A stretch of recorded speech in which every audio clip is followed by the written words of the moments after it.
Paulo, vamos só testar teu microfone, ver se eu estou te ouvindo bem aqui. Oi, oi. Tá saindo meu áudio? Tá me ouvindo bem? Bom, Paulo, vamos tentar fazer. O teu áudio ainda está um pouco ruim para mim, mas bora tentar conversar assim mesmo. Eu consigo te ouvir ainda, mas não com muita precisão. Mas vamos lá. Bom, bem-vindo, Paulo, à página Sargento Daniel. Pô, é um prazer enorme ter você aqui como primeiro convidado nessa série de entrevistas que iremos fazer aí, né, sobre diversos temas. E você, como membro da comunidade científica brasileira, para mim é uma honra muito grande. Muito obrigado, Daniel, pelo convite, né? Tem todo o meu apoio, né, nessa sua empreitada aí, né, de divulgar o conhecimento, ter uma conversa com especialistas, com a população em geral, né? E se precisar de mim, pode contar com o meu apoio sempre. Ah, tranquilo. Paulo, eu estou aqui com o teu currículo Lattes aberto aqui e eu vou falar um pouquinho sobre a tua formação. Você é graduado em enfermagem pela Universidade Federal do Amazonas, no qual eu tive a oportunidade de estudar com você. Nós somos contemporâneos da Escola de Enfermagem, né? Você Aham. é mestrado, você é mestre e doutor em epidemiologia em saúde pública pela Fundação Oswaldo Cruz, Rio de Janeiro, né? E atualmente é pesquisador em saúde pública do Centro de Referência Professor Hélio Braga, da Fiocruz, é isso? Isso, professor Hélio Fraga. Isso. Eu também percebi aqui que uma das suas linhas de pesquisa, Paulo, é a epidemiologia voltada para a tuberculose, né? Para tuberculose no Brasil. E eu estou aqui com o boletim epidemiológico do Ministério da Saúde, 2021, que traz alguns dados bem interessantes que a gente pode debater aqui. Um deles é um gráfico aqui demonstrando a incidência, né, uma incidência da tuberculose no Brasil. E algo interessante que eu achei aqui foi que desde 2015 essa incidência ela vem subindo, né? Veio com 30,4, depois 30,6 em 2016, 37,2 em 2018, enfim. O fato é que em 2019, já em 2020, teve uma queda, né, de 31,6. Eu te pergunto, essa queda brusca aí tem alguma coisa a ver com a pandemia na coleta de dados, com a deficiência de coleta de dados ou não? Sim, totalmente, né?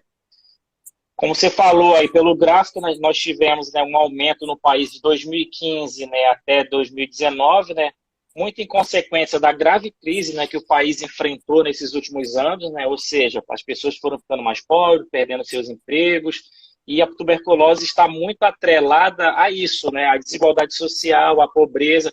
Quanto mais pessoas, né, estão nessa vulnerabilidade social, mais elas são acometidas pela tuberculose. E isso se refletiu ao longo dos últimos anos, né, dos últimos 4, 5 anos. No caso de 2015, né, até 2019, tivemos esse aumento, né, de casos, um aumento até considerável, né, assim, gradativo. Porém, né, com o advento da pandemia em 2020, houve essa queda, né, que você falou meio brusca ali, né? Teve uma queda repentina. Isso tem muita relação com a questão do diagnóstico. O diagnóstico foi diminuído, as pessoas ficaram com medo, né, receosas, né, naquele início da pandemia, né, em março, em abril de 2020, e não procuraram o diagnóstico de tuberculose. Foram pessoas, né, que poderiam ter a tuberculose e estão sem o diagnóstico adequado. Por isso, essa falsa sensação de queda, né, na incidência da tuberculose durante esse ano. Mas isso é um reflexo total da pandemia do coronavírus no ano de 2020. Então são dados de 2020 que talvez a gente não possa levar muito em consideração, né? Tendo em vista esse eventual aí, esse advento da pandemia. Mas outro dado interessante também que eu encontrei aqui nesse boletim do Ministério da Saúde, 2021, é exatamente o que você falou sobre a vulnerabilidade, né, das classes sociais menos favorecidas à incidência da tuberculose no Brasil. E eu estou vendo aqui, Paulo, uma grande incidência na população preta e parda no Brasil. Isso nós podemos chamar de um batom na cueca da situação social no Brasil? Totalmente, né? Totalmente, Daniel. Isso são a população mais desfavorecida do nosso país, né? São os indivíduos pretos, os pardos, né, que moram nas periferias das grandes cidades, né? Têm as menores oportunidades de estudo, de emprego, de renda. Tudo isso, né, é atrelado à tuberculose. São pessoas que estão mais vulneráveis, né, ao adoecimento pela tuberculose. Moram em ambientes mais aglomerados, né, com baixo saneamento básico, moram nas favelas. Isso é o perfil dessa população. São pretos e pardos que vivem nessa situação. E coincidência ou não, para o Brasil, a tuberculose é menos incidente na população branca, né? Isso, que é um contraposto na população branca que tem as melhores condições de renda, de moradia, até de acesso, né, aos cuidados de saúde, tem muita relação. A pessoa logo no início procura um diagnóstico, consegue seguir o tratamento até o final, e isso favorece, né, a baixo percentual, né, a baixa incidência de casos nessa população branca. Então, basicamente, a gente pode falar que a tuberculose realmente é o retrato, pode ser revelado aí como um retrato social de um país, né? Isso. E quanto maior a desigualdade, maior ela incide, né? Ok. Paulo, qual o seu papel exatamente na fundação, na Fiocruz Rio de Janeiro? Além lógico, você é pesquisador, mas quais são as atribuições específicas que você faz lá na Fiocruz? Atualmente eu desenvolvo, né, pesquisas, né, com informações em sistemas de informação de tuberculose, tuberculose resistente, né, que são aqueles casos mais graves de tuberculose, e produzo informação, análise de dados em cima dessa situação, né, desse perfil da população. Além de ministrar cursos, né, de formação para profissionais, né, no controle da tuberculose, entre outras coisas. Entendi. Você, como um profissional da epidemiologia, trabalhando num país tão desigual como é o Brasil, com tantas diferenças, não só sociais, mas geográficas, um país multicultural, né? Eu queria que você comentasse um pouco quais os desafios da epidemiologia brasileira em enfrentar essas condições aí de trazer dados, informações concretas para o.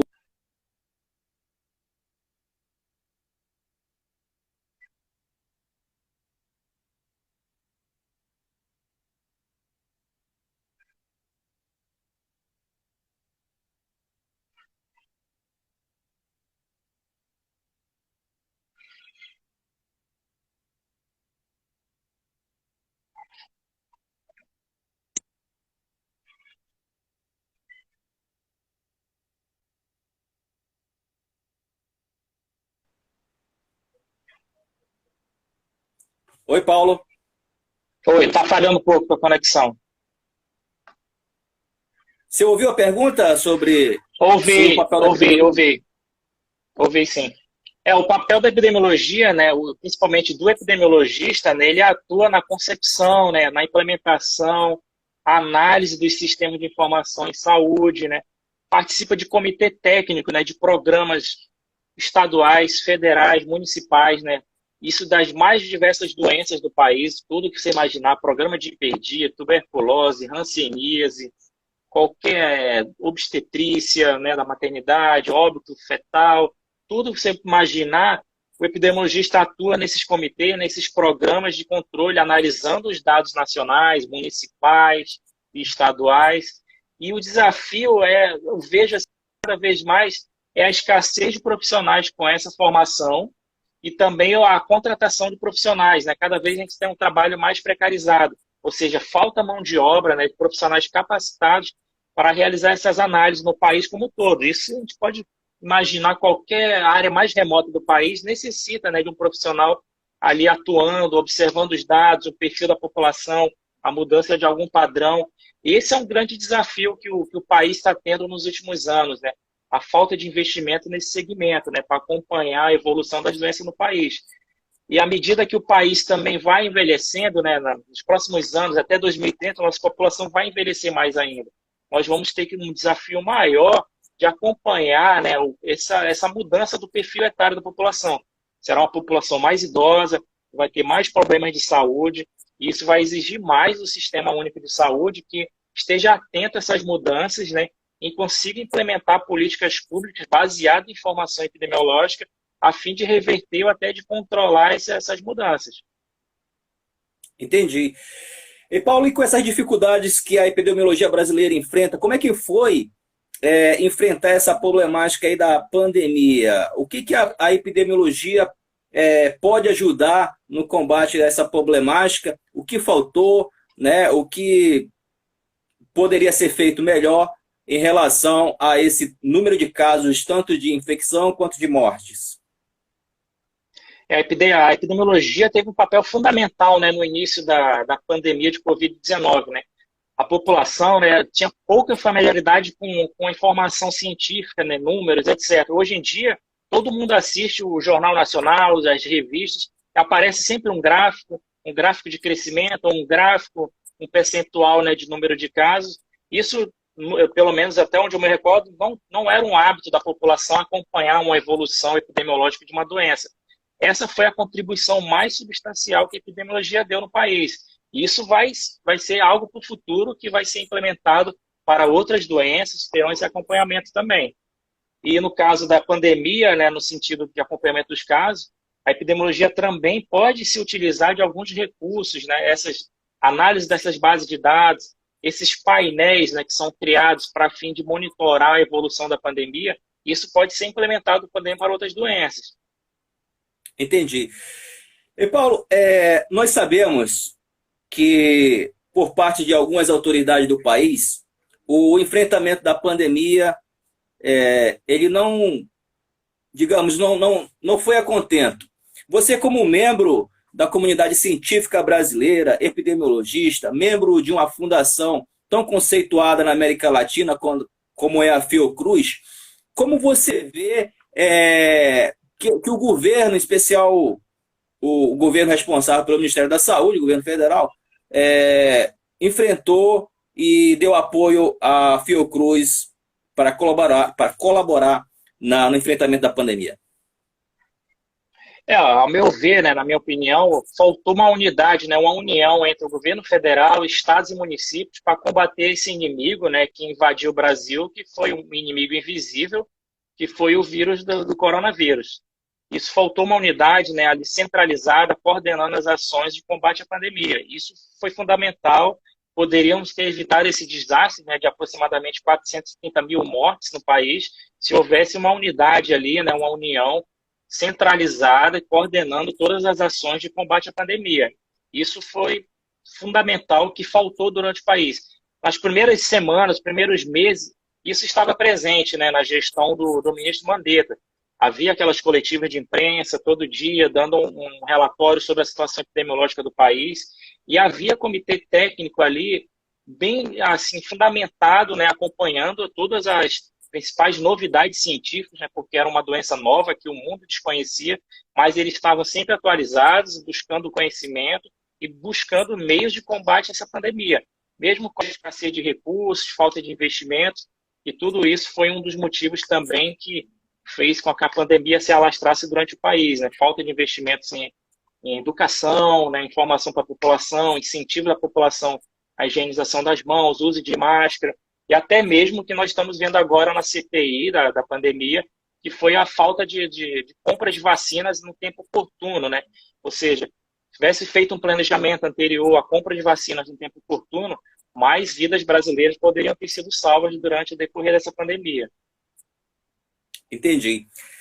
Paulo, o papel da Fiocruz, em especial nessa pandemia, no caso é só a colaboração no processo de elaboração e produção aí de imunizantes, a parte epidemiológica, ou tem outra situação que a Fiocruz também colabora?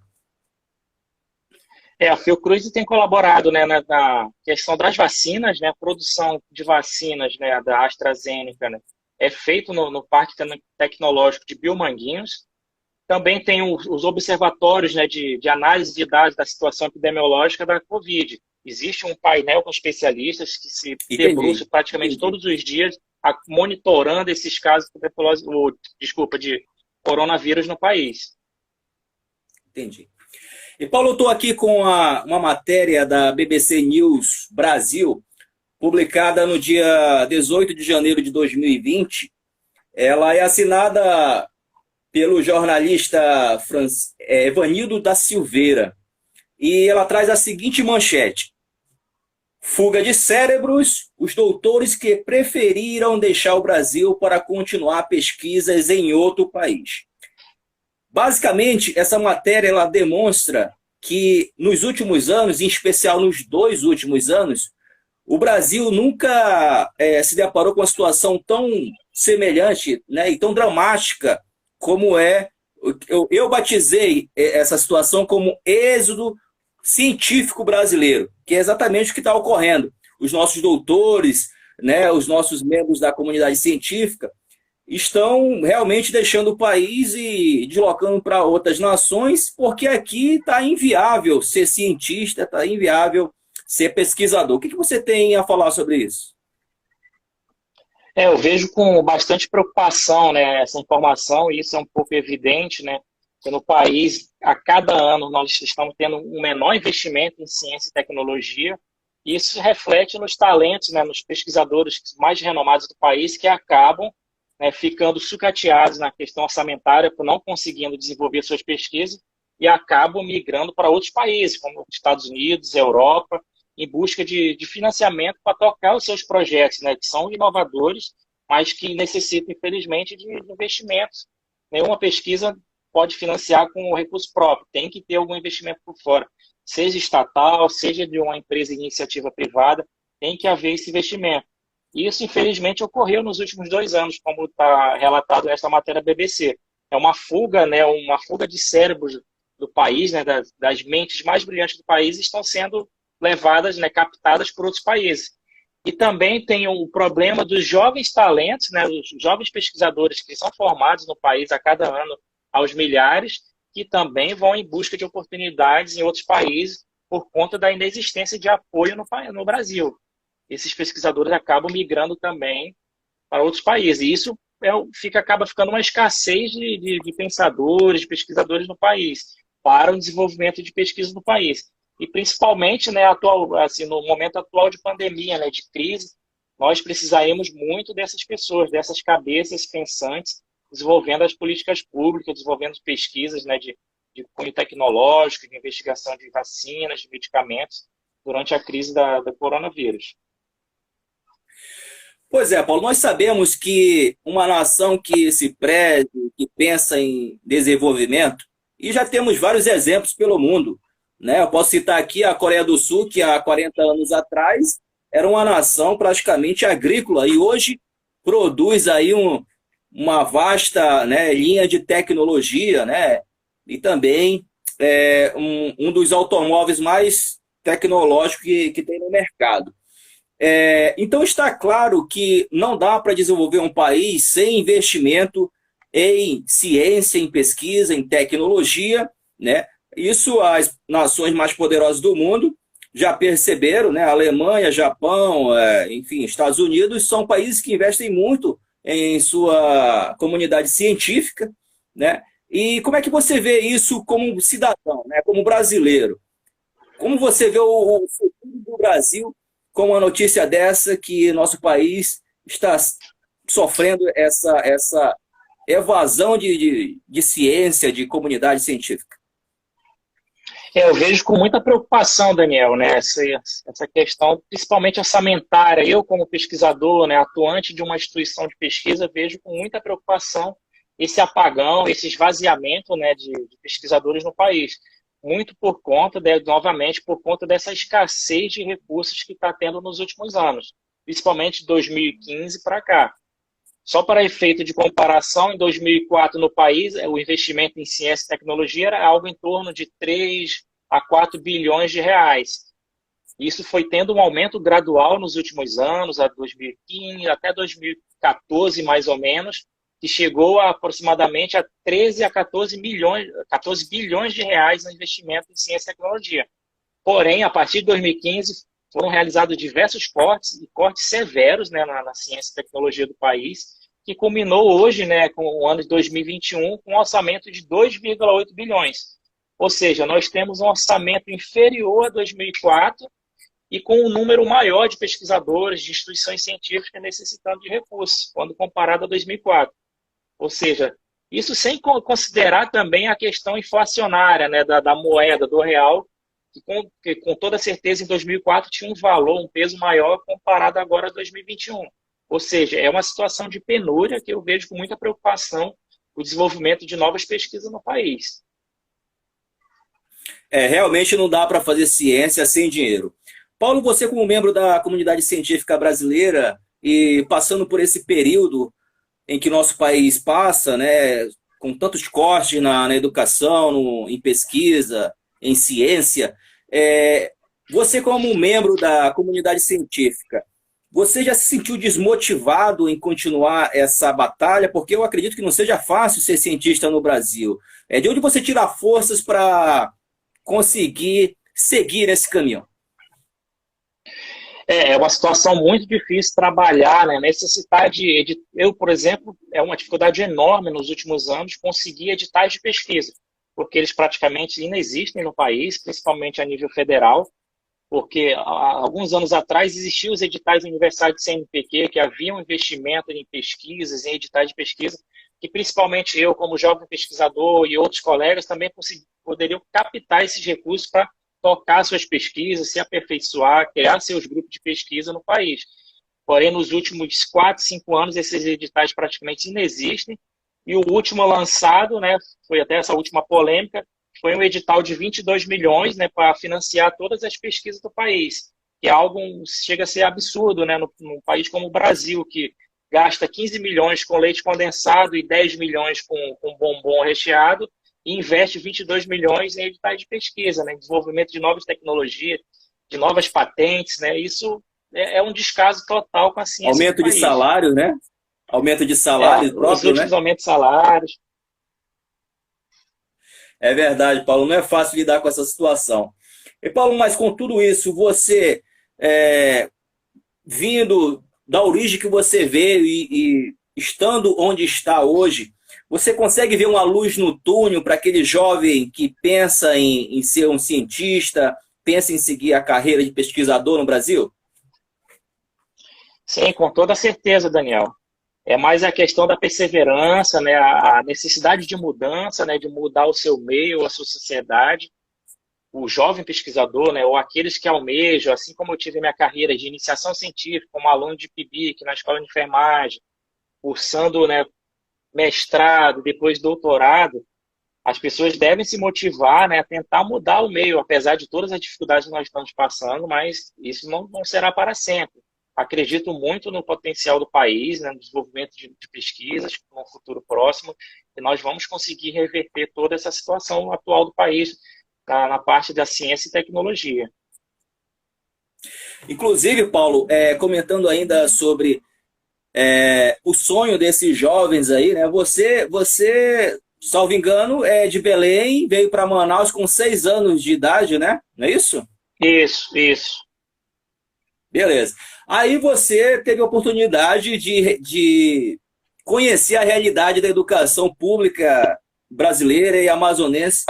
E eu li uma matéria sua no portal do jornal A Crítica, onde você escolheu a escola que você estudou para apresentar a sua dissertação de mestrado. Quer dizer, quando todo mundo escolhe lá a universidade, um lugar bem, né, diferente para apresentar os seus estudos, você escolheu a sua raiz, né? Você foi na raiz das suas origens. Conta um pouco dessa história para gente. Tem toda uma questão ali, né, de motivacional, né? Saí de uma escola pública, né, em Manaus, no bairro da Glória, uma escola meio carente ali, né, de recursos, de profissionais capacitados, né?